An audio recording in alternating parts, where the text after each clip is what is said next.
Olá, pessoal de TGA, então, tudo bem? Boa noite. Hoje nós vamos iniciar, a primeira parte do curso de Teoria Geral da Administração.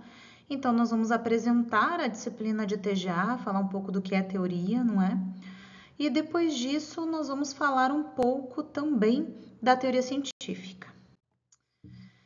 Então, vocês já tiveram na introdução à administração, né, e descobriram que a administração, ela aconteceu como um processo dito evolutivo e interativo, né, onde tudo está correlacionado. A administração aconteceu correlacionada a acontecimentos do passado. Então, revolução industrial, né, surgimento das máquinas, as empresas, a preocupação em organizar essas empresas, a partir dela a lógica de mercado também, a preocupação com finanças, a preocupação com trabalhadores no meio de tudo isso, não é? Então, a administração é uma ciência social aplicada. Por que ela é uma ciência social aplicada? Porque a gente está falando, então, de uma ciência que nasce da prática, né, daquilo que acontece, que é um pouco diferente das outras ciências. Então, a gente tinha uma prática, que é o que acontecia na vida social, e a partir dessa prática, a gente tem, então, estudos correlacionados que começam a tentar entender o que é que está acontecendo na prática, teorizar. Então, essa é a forma, né, o surgimento da administração como teoria. Então, a gente passa a pensar a administração a partir do seu funcionamento, da sua teoria, na observação da prática administrativa, do que acontecia em determinado período. Então, o que a gente vai ver em TGA1 e TGA2 nada mais é do que isso, que essa continuidade de acontecimentos da prática e que a gente teoriza e estuda dentro da administração. Então, a partir, né, do que aconteceu na prática administrativa, a gente vai estudar a teoria geral da administração. Bom, então para começar a gente vai ter o quê? A gente vai falar um pouco aqui sobre as habilidades do administrador e a organização. Então, vocês já devem ter visto nessa pirâmide da estratégia, onde a gente tem em nível institucional, que é o planejamento estratégico, o intermediário, que é a implementação das decisões, e o operacional, que é a rotinização das funções. Então, o que a gente tem aqui? A gente tem como é que os administradores, né, ou onde é que os administradores vão se encaixar em cada um desses níveis. No nível mais operacional, eles estão relacionados à aplicação, ou organização, ou fazer as tarefas. É ali que a rotina administrativa funciona. No nível mais intermediário, a gente tem a implementação das decisões, né, os gerentes que estão pensando em como implementar as decisões. No nível mais institucional, a gente está falando do planejamento estratégico, são os grandes tomadores de decisão das organizações. Então, essa forma ou essa estrutura piramidal, hierárquica, né, das organizações, ela fala de determinados perfis que ocupam esses cargos dentro de cada um desses níveis, né, e dizem de funções que esses perfis têm dentro desses níveis. Então, para executar essas operações, é preciso que você entenda, né? Entenda não só os níveis, mas entenda também onde é que você está encaixado e a que diz respeito. Eu sei que vocês viram isso em introdução à administração, provavelmente, com as funções do administrador, mas aqui vai falar um pouquinho mais também sobre isso. Então, o fazer aqui, né? Como é que a gente faz e executa? Então, a gente tem nos 3 níveis habilidades diferentes.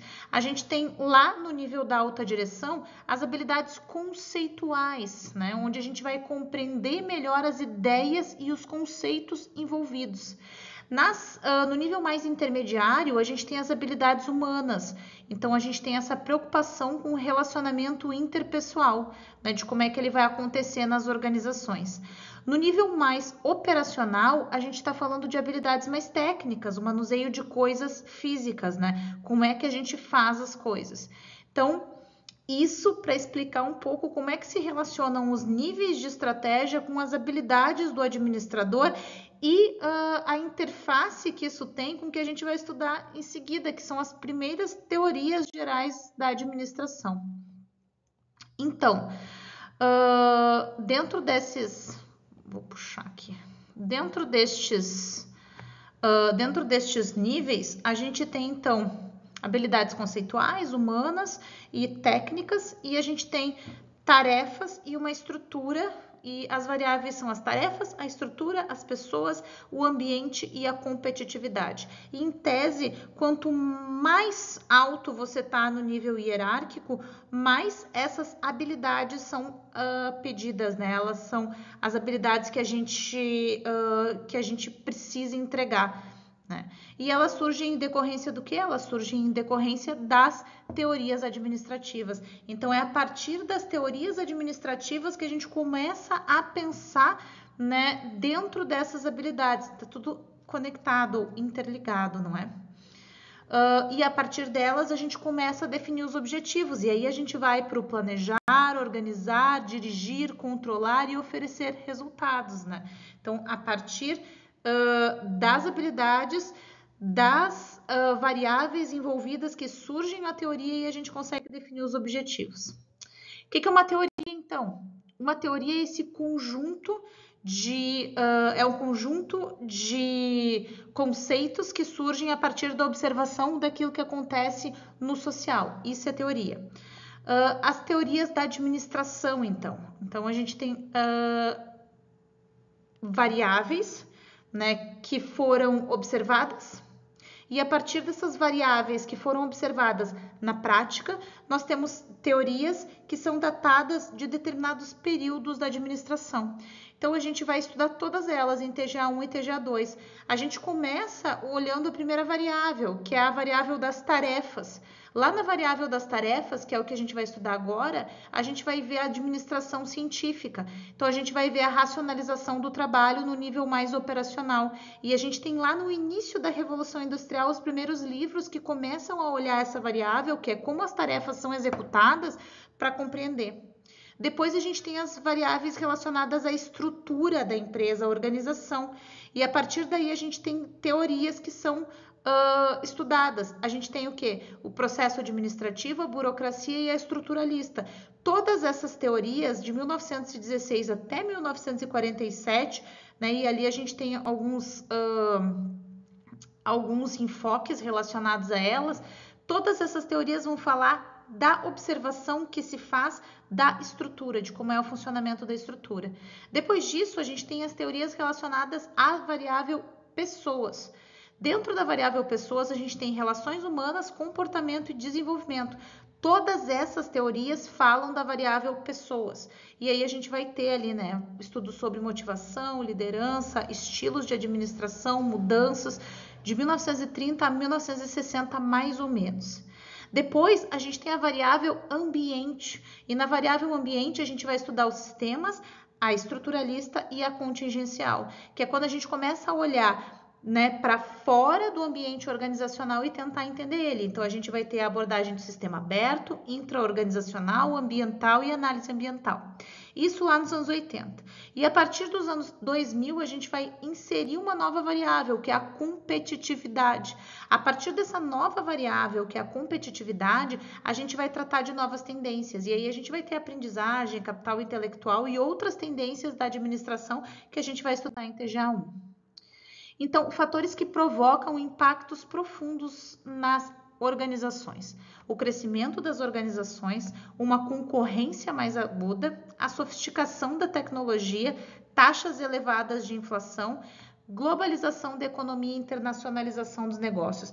Todas essas são variáveis que, acontecendo dentro das organizações, mudam ou dão ou geram impactos, né? Então, cada vez que essas variáveis acontecem, a gente tem um impacto dentro das organizações e esse impacto às vezes resulta numa nova teoria ou na criação de uma nova teoria. Tendências da administração, então, é uma abordagem predominantemente comportamental, então tem o conhecimento como foco catalisador da diferenciação entre as organizações. maior interação entre os instrumentos administrativos e a divisão dos sistemas e processos administrativos em partes. E tem principalmente a definição dos papéis do profissional das organizações. A alteração de determinados cargos e funções dentro da organização, a necessidade de maior comprometimento com os resultados, a maior interação da teoria versus prática e a universalização da administração. A gente tem também as competências essenciais, né? Então, articular a organização de forma eficiente e eficaz. E aí a gente tem, dentro dessas competências organizacionais, a teoria da administração científica e a teoria do processo administrativo, né? Quando a gente está falando de outras competências organizacionais essenciais, a gente vai falar também do saber ouvir, incorporar e aplicar bons conselhos.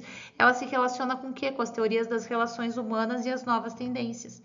E o saber trabalhar com o poder, né? Saber trabalhar com o poder que a gente exerce, que é exercido em relação às pessoas dentro das organizações.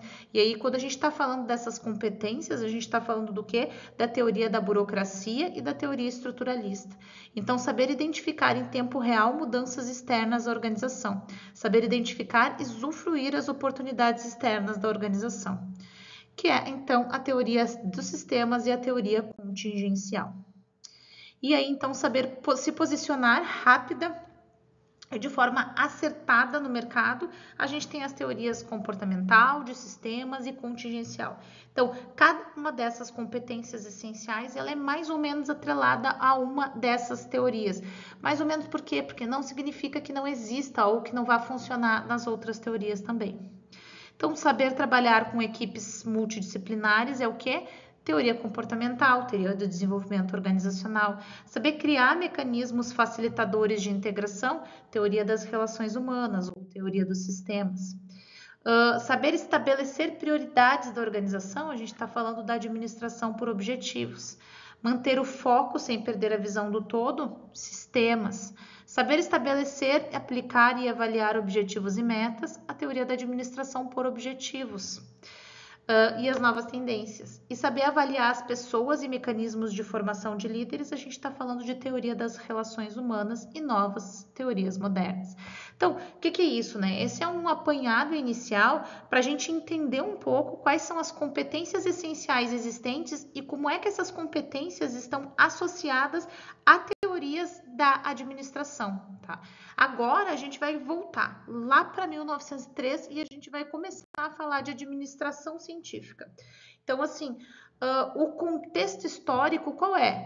É a fase monopolista do capitalismo, né? A gente tem a Revolução Industrial lá no final do século XVIII, início do século XIX, a gente tem as primeiras empresas, então a gente está falando das grandes corporações, a gente passa da manufatura para organização em empresas e máquinas e a gente começa a produzir em grande quantidade e a gente tem muitas questões que começam a ser observadas quando isso acontece, né? Que é o desperdício, né? A baixa produtividade, problemas com relação ao sistema de pagamento dos trabalhadores, a força de trabalho desqualificada, porque sim, né, eles nunca tinham feito isso antes, não há uma especialização. A administração como ciência, ela existe depois da observação na prática, e aí ela passa a existir como ciência muitos anos depois.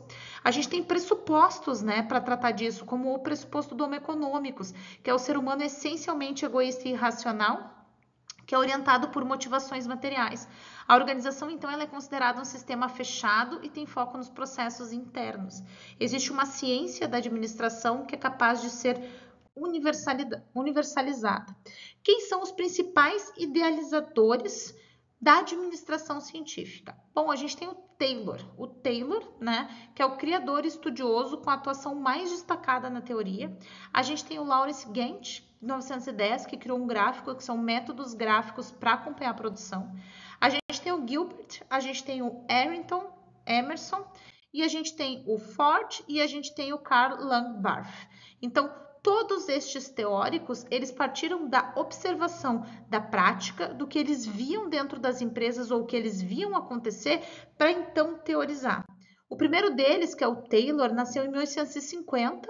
Ele era de uma família protestante religiosa, foi um operário, capataz e contramestre até virar engenheiro. Então, ele trabalhou, né, dentro da empresa. Então, ele começou a observar alguns problemas, né, que eram identificados por ele: pagamento fixado na base das tarefas, a falta de definição de responsabilidades dos operários e dos gerentes, né? Eles não sabiam exatamente o que é que eles tinham que fazer ou como é que eles tinham que fazer. Não havia cobrança de resultados, um excesso de achismo na administração e conflito, a falta de capacitação do pessoal, a falta de incentivos para o cumprimento de resultados também. Então, ele começa a pensar nos processos operacionais de trabalho, que é ok, então, isso aqui está uma baderna, vamos dividir o trabalho, centralizar as decisões, ter menos subordinados por gerente, mais gerentes e buscar estruturas e sistemas mais organizados, mais perfeitos. Então, o Taylor foi lá e organizou um pouco o seu pensamento a partir do estudo de tempos e movimentos, né? Quando ele começa a pensar a partir de determinar uma única maneira certa para organizar ou para fazer com que a empresa funcione. Eu vou colocar aqui no link da aula de hoje Tempos Modernos, o filme clássico que fala da crítica relacionada à observação do Taylor, né? E na verdade a como as empresas observavam, como as empresas lidavam com isso. Então, assim, é bem interessante, porque vai falar do quê? Vai falar da preocupação excessiva de determinar uma única maneira de fazer as coisas e selecionar o homem de primeira classe, que é aquele que sabe fazer corretamente, tá? E aí, a partir desse homem de primeira classe, você tem o padrão da produção, que é a produção ideal, e a partir disso o aumento da produtividade, e ele acha que maiores salários e maiores lucros a partir daí. E aí você trabalha com questões como incentivo monetário, supervisão cerrada, e aí tu tem problemas como, por exemplo, a lei da fadiga, porque aí você começa a fazer com que as pessoas façam demais aquele trabalho por muito tempo, o mesmo trabalho da melhor forma possível, e elas não aguentam. Então, a partir dos estudos de homo econômicos e a partir da observação do Taylor de como é que era a melhor forma com que as pessoas operavam, ele fez esse estudo e criou, teorizou. Então, os conceitos chaves. Conceitos chaves dessa teoria é que existe uma única maneira certa de desempenhar cada tarefa e que desassociar a concepção de trabalho da execução. Então, a gente tem a seleção, o treinamento e aperfeiçoamento do trabalho com base nos métodos científicos e a cooperação da administração com os trabalhadores. E a gente tem a remuneração baseada em incentivos monetários. Então, a gente tem aqui o quê? O princípio do planejamento, o princípio do preparo, do controle e da execução. Então, ele acha que se você executar, substituir a improvisação da ciência por meio do planejamento como um método de trabalho e depois você prepara esse trabalho, você seleciona cientificamente os trabalhadores e prepara a maquinaria segundo a disposição racional, depois você controla, você certifica que o trabalho está sendo executado de acordo com os métodos estabelecidos e depois você executa, você distribui atribuições e responsabilidades para que estes trabalhadores então executem ou para que essa execução do trabalho seja disciplinada, seja da melhor forma possível. O Ford, então, que é um outro teórico, vocês conhecem, não é? Ele iniciou sua vida como mecânico e em 1903 ele fundou a Ford Company, seguindo métodos mais artesanais. Em 1908 ele lançou o clássico Ford T, né, o modelo T, que demorava mais de 12 horas para ser produzido. Em 1925, ele conseguia fazer um carro a cada 15 segundos na linha de produção. Então, a partir de um problema que ele observou na prática, que era como diminuir o tempo para produzir cada um dos carros, ele fez a linha de montagem, onde cada peça era colocada por uma pessoa diferente e a gente tinha a linha de montagem. Então, assim, a gente está falando lá do filme Tempos Modernos, depois eu vou colocar o link para vocês, que é como é que você coloca numa esteira de produção e aí cada um que está ali faz a sua parte ou monta da melhor forma possível. E aí a gente tem um produto, que nesse caso é um carro, que é feito em um determinado período. Ele também se preocupava com o estudo de tempos e movimentos, no sentido de que ele usou isso, né, e aprimorou isso, colocando o melhor tempo, o melhor movimento dentro das esteiras de produção, para que então o carro que ele fazia em 12 horas pudesse ser produzido em 15 segundos na linha de produção. Ele estabeleceu um salário mínimo para os trabalhadores e um horário de trabalho de 8 horas por 5 dias da semana. Então, ele melhorou as condições de trabalho na época. Os princípios básicos de Ford eram o quê? Então, o princípio da intensificação, ou seja, vai falar sobre a rapidez, que é quanto menor o tempo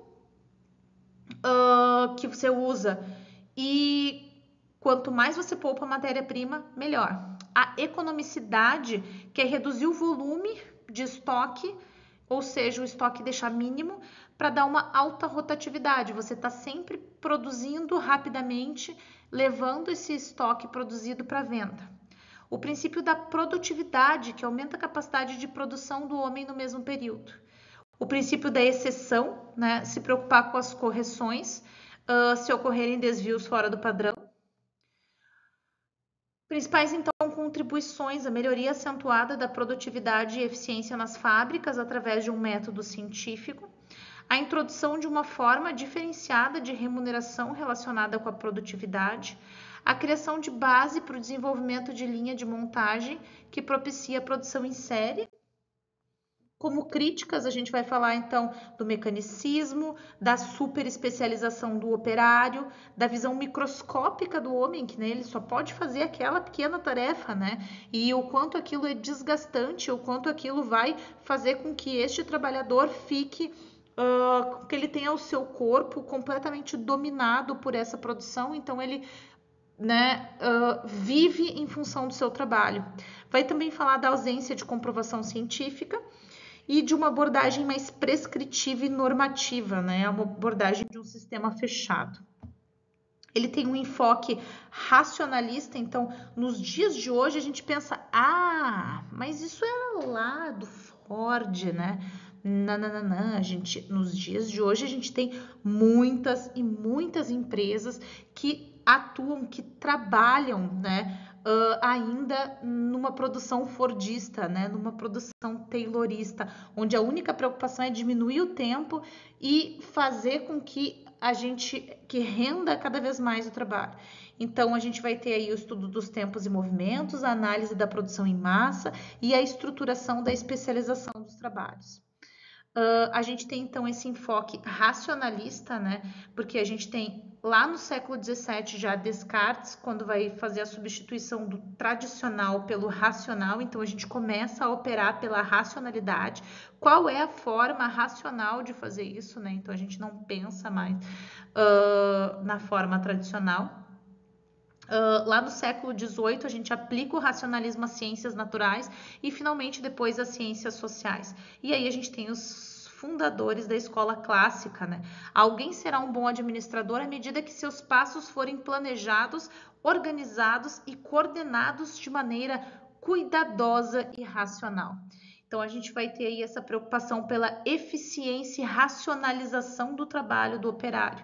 E a gente vai decompor os movimentos e os processos de trabalho dos operários para aperfeiçoá-los e racionalizá-los. A gente vai ter, então, a formulação de princípios e estabelecimentos de processos padronizados.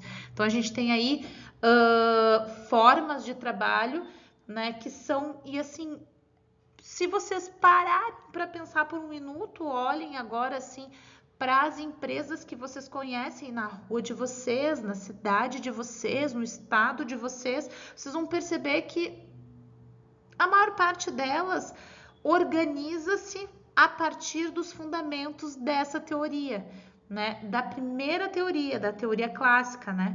Que é a especialização do trabalho. Vamos dividir em tarefas, cada um vai fazer a sua tarefa da melhor forma possível e a partir da especialização de cada um, de como cada um vai fazer a sua tarefa, aí então a gente tem uma organização funcionando. Então, a especialização, a diminuição do tempo, a preocupação excessiva com fazer da melhor forma possível cada uma das tarefas é o que faz dessa teoria, né, a existência dessa teoria. E se vocês pararem para pensar, a maior parte ou a totalidade quase das empresas que vocês conhecem atua nesse sentido. né? E é de se pensar se essa é a melhor forma de fazer isso ou se essa é a forma com que o capitalismo e o neoliberalismo, da forma com que eles se estruturam e com a preocupação que é de gerar ou de se voltar completamente para o lucro, não faz com que, seja a única coisa com que a gente se preocupe, né? A gente se preocupa com o valor, com o que gera de valor, e o que gera de valor, então, é simplesmente esse valor monetário, né, do que a gente está produzindo. Então, para refletir um pouco assim no finalzinho já da aula, mas para vocês entenderem como é o funcionamento dessas empresas, tá bem? Então tá, pessoal, muito obrigada, bons estudos. Vejam o vídeo, os outros vídeos da aula de hoje, tá bem? É isso.